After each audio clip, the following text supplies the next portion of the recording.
And something that happened 4 months ago has become one of the most hotly debated issues during the campaign season.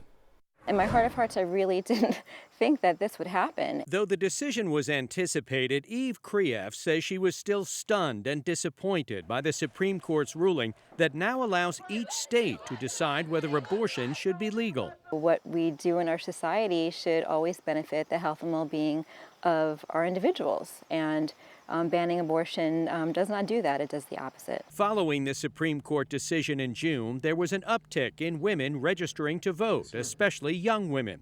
If that translates into an influx of pro-choice voters showing up at the polls next month, it's expected to have an impact. I think in districts that are toss-up districts on the island, that Roe v. Wade is the difference. But predicting what voters will do is very risky. And keep in mind, when the economy is bad, as it is now, that's usually the #1 thing on voters' minds. The question is, will that be the case this year? The economy, even if it's important to them, it might not motivate them to show up and vote. Debbie Walsh is director of the Center for American Women and Politics at Rutgers University. It may well be that while the economy still reigns supreme, but the abortion issue may be something that fires folks up enough to turn out and to vote. But not all of those fired up voters are upset over the Supreme Court decision. The abortion issue, that would be #1.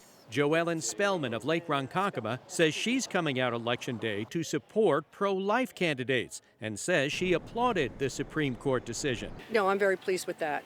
Okay. Yeah, my prayers are answered. But for pediatrician Eve Krief and other pro-choice advocates, winning back a right that women have had for nearly 50 years is their mission this Election Day. People need to understand that pregnancy in and of itself is a medical condition. The United States has the highest maternal mortality rate, higher than any other Western country. If abortion was made illegal across the country, that rate, that maternal mortality rate, would increase by 21%. That means 21% more women would die in pregnancy if abortion was made illegal. So we're talking about pro-life, but whose life are we talking about?